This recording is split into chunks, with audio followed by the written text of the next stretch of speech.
The topic or the theme of the event is emergence. And the sub-theme that I'm here to talk about is data sovereignty in the Nigerian petroleum industry future. Listening to every speaker from yesterday all the way to the last legal presentation makes me to summarize that we could have what is called information obesity. The biggest problem is not about data, but the biggest problem is the obesity that data will create if we don't assimilate data. Because we consume what we call unstructured data.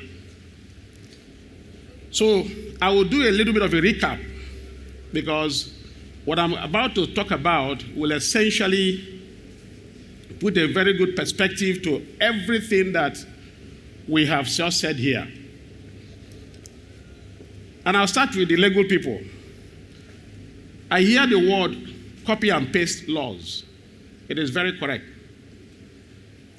I hear the word technology for judicial system. You are very correct. But the problem is then what we call decision support. Ladies and gentlemen, data exists in human beings. God created water before he introduced fishes. He created the bush before he introduced animals. Already we have the cloud. So God is a cloud. We are only just tapping from the cloud. I was born at a time when we used to have people call rain to fall. Today, I have invested in an AI technology that does cloud seeding. At that time, we call it witchcraft seed. So AI can be likened to be a witchcraft agent. Yesterday, I listened to, by the way, let me also welcome my good sister who had not only, she had done contribution in the oil and gas. Yesterday, she mentioned that she worked in Fortune 500 companies, but I know that she worked in companies like General Electric, where I also was brought out, Baker Hughes specifically, and that is Eshet. Please welcome. I heard your section yesterday on technology for drone. But I can tell you another use case for the technology for drone where you need to use the drone now to do painting, offshore painting. It's very, very important that you don't limit your drone services to the civil aviation industry, but also use it for the oil and gas. So don't leave us out of the game. Yesterday, I also learned about people, or this morning about logistics, about the agricultural system. In the course of my presentation, you will see the solution to that. The biggest problem in this tech industry, I told you about information obesity. So in the course of my presentation, I'm going to show you how those problems will be overcome. So, and again, I heard about Alternative Dispute Resolution Council last few months because I was also inaugurated as a member of the ADRC for the oil and gas industry, and we had a section with professionals, and the argument was, can dispute resolution be recorded? And then I referred them to the convention in Singapore. But unfortunately, because of lack of data, most of them are alien to those laws. So the problem is also where the data resides, data residency. You will see that in my presentation. I've heard about agricultural technology, and I will show you, it's not part of my discussion, but I just realized that I should talk about that. And last minute, the guys who did on educational technology fantastically did well. So, what is the history of data? Data did not just start today. Data started several years ago before the birth of Jesus Christ. And we are only aware of the importance of data. We are only aware of the importance of data. It started several years ago. But in 1822, Charles Babbage, he created different engine, which was considered as the first computer in the world. But in 1958, the command started coming, and now data is becoming very useful. Very quickly, let's look at what data does to the government, because 80% of our discussion is centered around governance, data governance, and so on and so forth. But the most important thing is data democracy. Yes, we talk about data governance, but we need to also talk about data democracy. Yeah? So data does a lot to several people, to the government. Unfortunately, the military system of recent does not have a combatant curriculum for data security. So the biggest threat to life is no longer guerrilla warfare. The biggest threat to life is data fighting. And so data governance, data residencies, data security, data democratization becomes a center point of discussion. It's not only in Nigeria. It's a lot of discussions everywhere in Europe. But for corporations, data can actually increase sales and boost profitability. It can actually define the market strategy. It can set the price for you to go to the next level. How is data being collected? The biggest problem that we find in our country is not about data. There is a lot of data residing here in this room. But how is data being collected? And that is the creation of platforms. The problem we have in the legal system is not because there are no data or people are not intelligent. The problem we have in the legal system in this country is because there is no platform. There is no platform because the domain expertise have not been able to sit down together to look at what is called data architecture. And I'll give you an example of what I have probably come to solve in the oil and gas industry about putting down an architecture for the entire oil and gas production.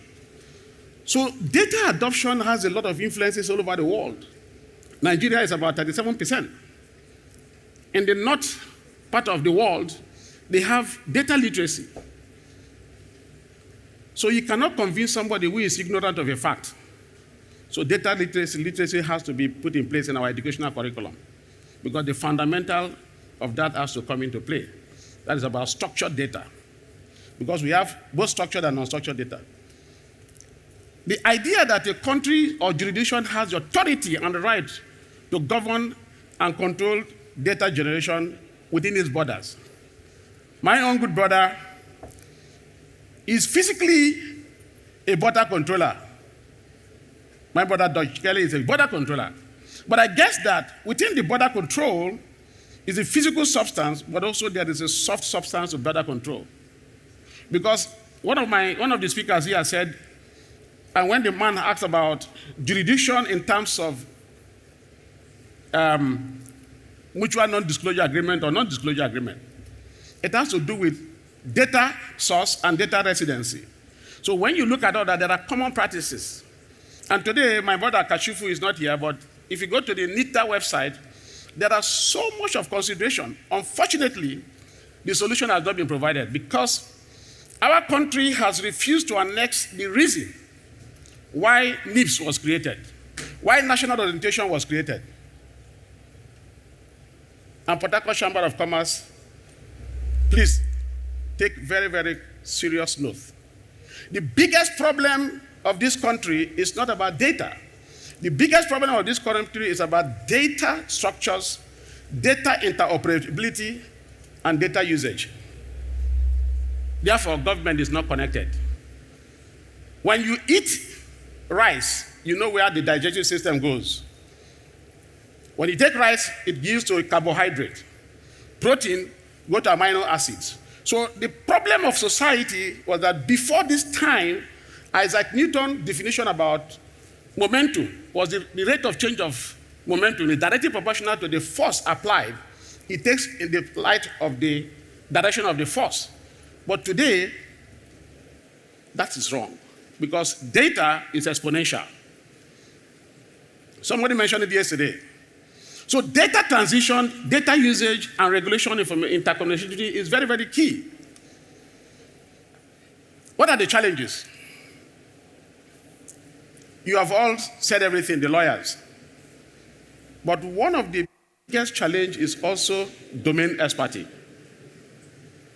There is no way a ChatGPT will replace a quantity surveyor because you must have to have a prompt. There is no way a ChatGPT will replace a lawyer because there must be a domain expert. There is no way. So, my school leavers, you must understand that there is what is called irreplaceability in ChatGPT. The Microsoft guy talked about agency. Agency can only be, they call it Internet of Agency. It can only be done when you train a model. It cannot be done in abstract. You must train the model to be able to understand you. Today, Saudi Arabia have, in their oil and gas system, they have a coverall. The coverall, as you are talking, you are doing instrumentation calibration. The coverall is studying you and keeping all of those data so that tomorrow, when you are out of the job, somebody else comes in, then those becomes trend. And then it becomes decision support.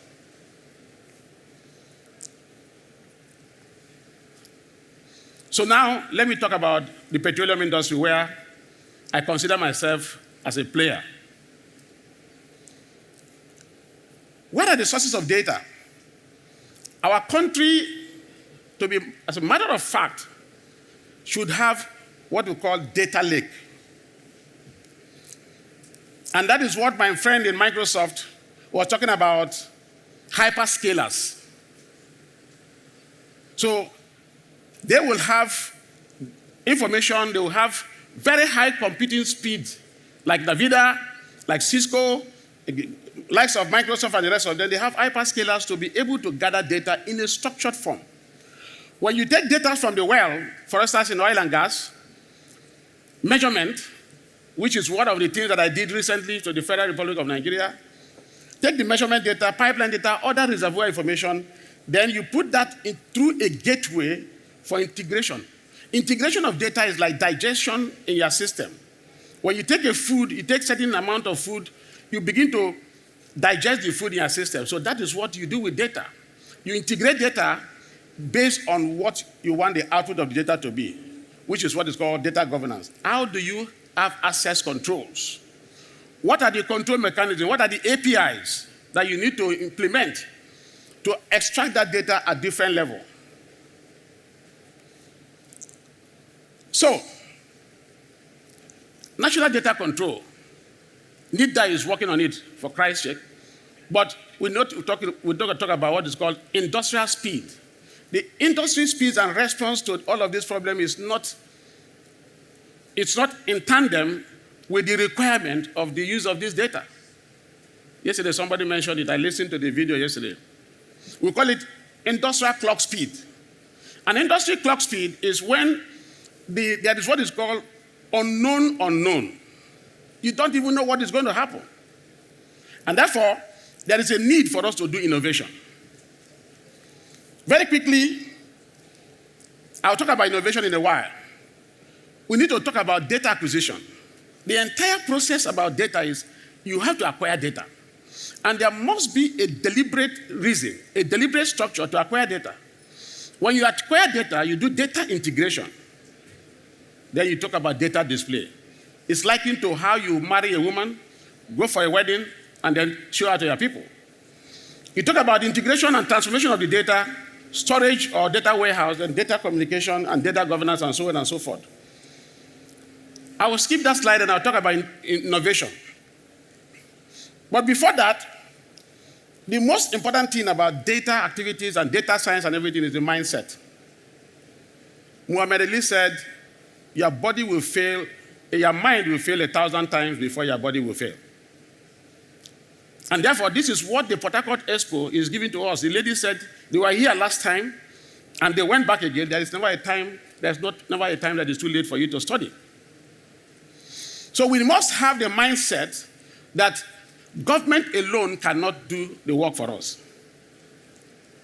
Dubai has decided to decentralize the operation because they realized that it was centralized. Now they have decentralized. They were making losses until they decentralized the operation. That is why you can see that it can have a Dubai residency within 5 days now, which was never happening before. So there are different dimensions of emergence. The mind dimension is the most important dimension of emergence.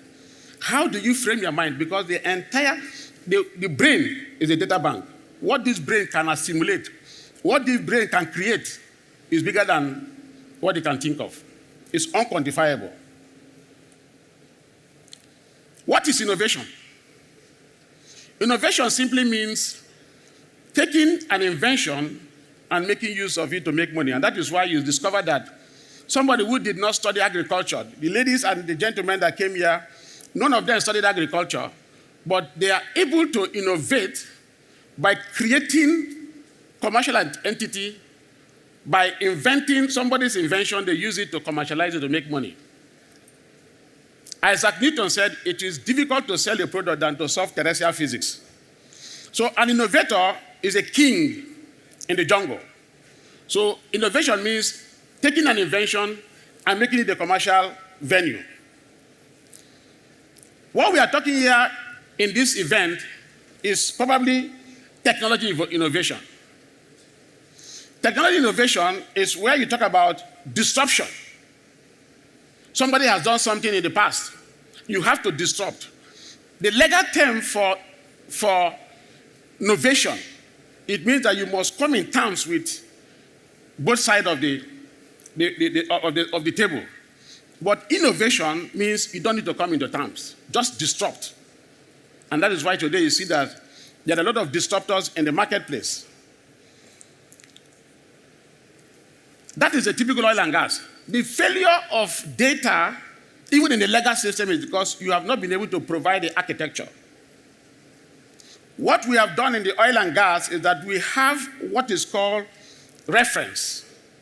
We know from the drilling all the way to the ship rail. Unless that is done, the country will not make profit. Unless the architecture is stabilized, there will be no reference point. So what we have decided to do, my company decided to do, is to create the reference point. This is what is called a reference point of the oil and gas. Today, our country is operating at a level where they don't even know what the subnationals are doing. So I will encourage every sector today to begin to look at reference. What is the legal reference? What is the value chain of the legal system? What is the value chain of the agricultural system? What is the value chain of the communication system? What is the value chain of food production? What is the value chain of everything that you want to innovate, you want to digitize? There must be a reference. From the courtroom all the way out of resolution, there must be an architecture. Without architecture, the country is not going anywhere. The country has what is called quasi-processes. Everybody comes. If you go to the internet, and I use AI to look at what all the presidents of this country have been talking about for the last 25 years, and I could not correlate a symmetry. There's no symmetry. So we cannot move forward. I did it. I have the result. I correlated all the speeches by all the ministers of petroleum. There is no symmetry. So if there is no symmetry, how would we move forward? And today's legal system, there is no reference because the human brain cannot comprehend all of that. A typical judge today has a problem with his rent. A typical judge today has a problem with his children's school fees. A typical judge today does not have light in his house. So the only way he can make a decisive judgment is if he's able to use technology-assisted solution. How can you beat 7,000 pages of documents judgment. You need assistance now. You need AI. You need to feed it very properly and prompt it very well to be able to move to the next level. So, ladies and gentlemen, above all, the major solution to the entire digital journey is to, first of all, create a reference. Because God created a reference before we came. There is a reproductive system in you. There is a digestive system in you. There is urinary system. All of those systems are the reference architecture for that process, such that when you feed the data, data is well used. That is why the moment you take the wrong diagnosis, the government, the doctors will come and they perform two things: time domain and frequency domain. When a medical doctor asks you about your biological science, it's in time domain. But the most revealer of secret is your frequency domain. That's where they take you to ECGs and the rest of them. But remember, when you go for your ECG, there is always what they call a neutral log. That neutral log is a reference architecture that God created. Unless we are able to identify the neutral architecture of any system, we are going to have information obesity. Agriculture has a system, ladies and gentlemen. My role is to provide platforms for people to operate. Agriculture has a platform. Do you understand that with agriculture you can unite communities? Do you understand that? How will you understand? When I went to Morocco during the African ADB event, Somulo, everybody came there to look for money. And I asked the president, additional, I said, sir, what platform do you have? How do you balance the act? Lagos State does not have land. So how do you balance the act? How do you understand the kind of crop system Enugu State will have? How will you determine the kind of Cross River State will have? Why don't you understand there are a lot of schools of agriculture in this country?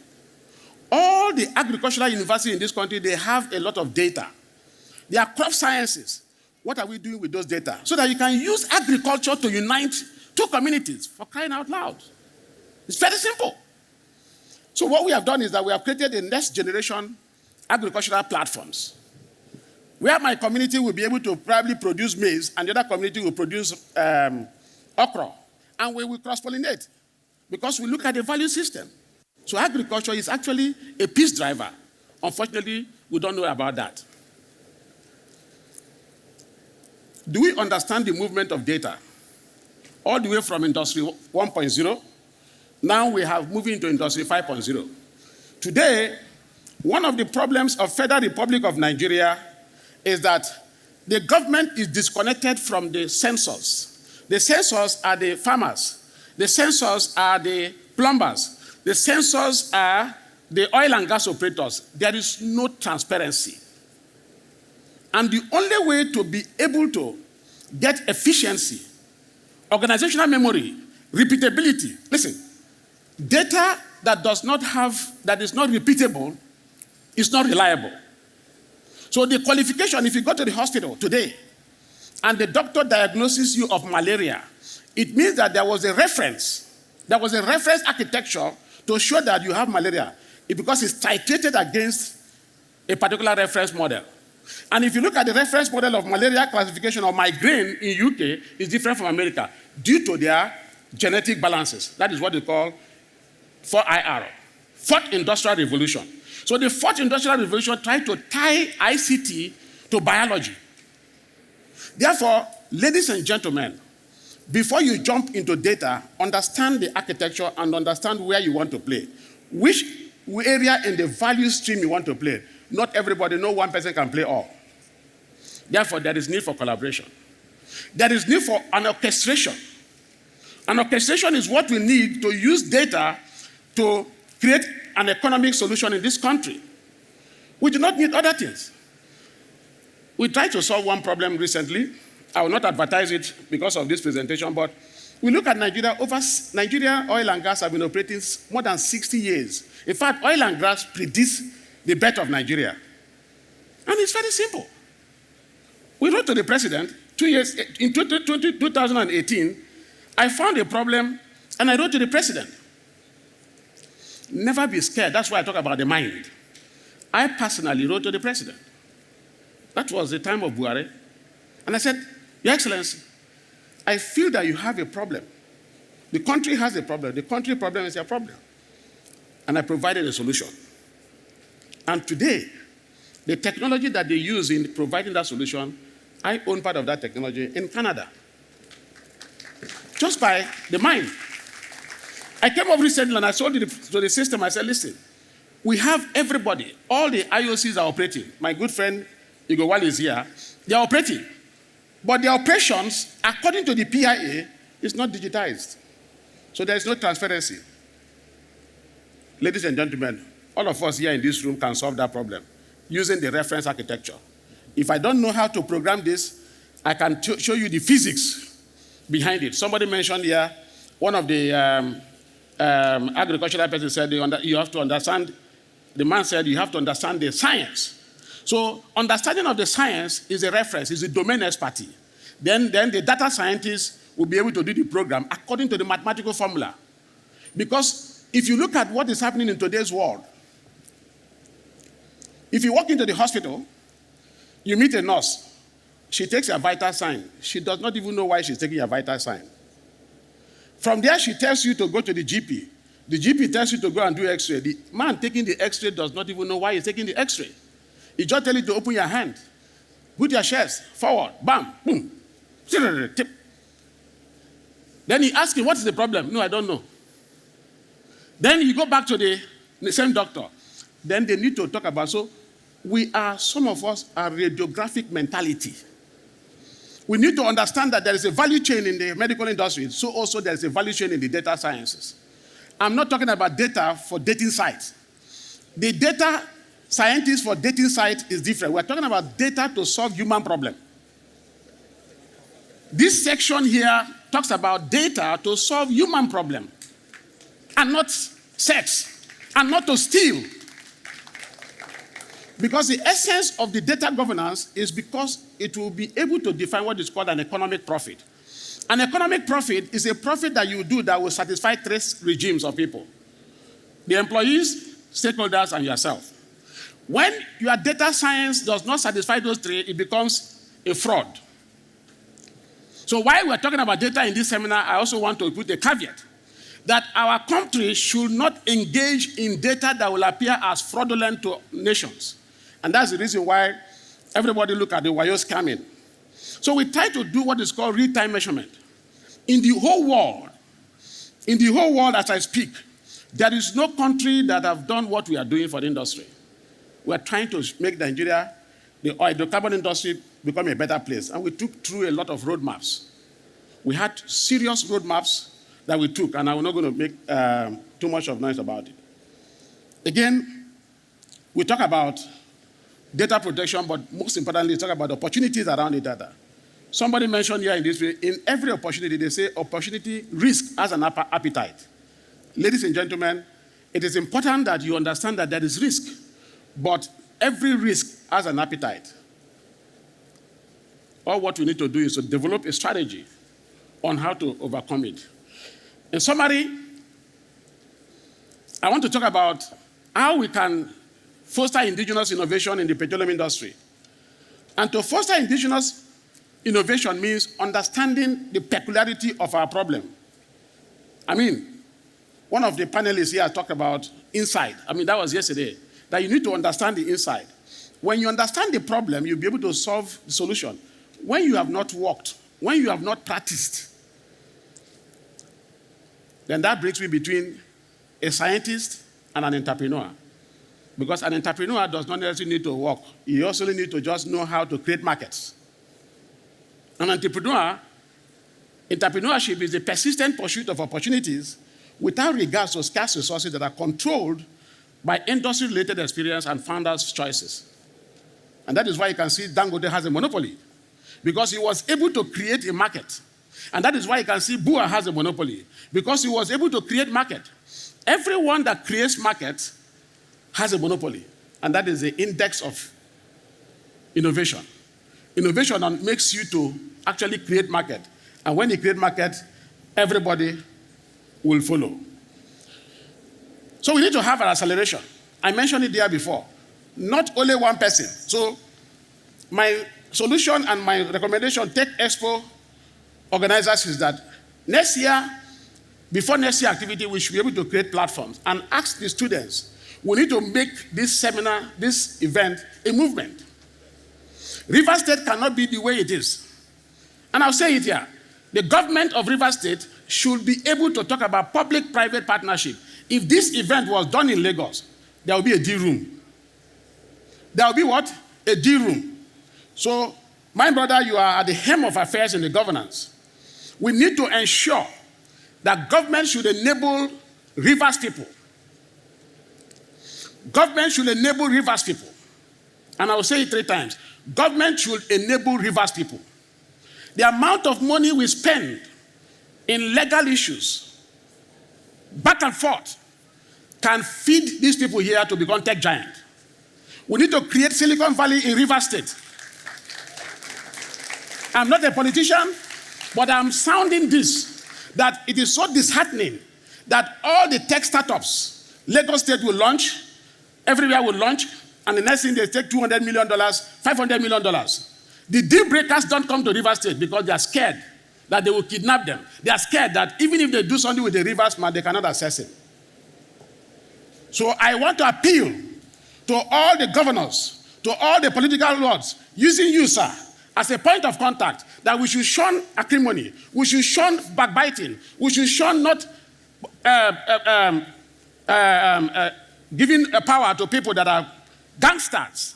But rather than that, this Tech Expo should be sponsored by the Rivers State government and bring giants out of this room. And I believe that when this is done, people that are going to be greater, that will be there. Final words. A dream without a deadline is a nightmare. A dream without a deadline is a nightmare. A dream without a deadline is a nightmare. On the lips of him who has understanding, wisdom is found.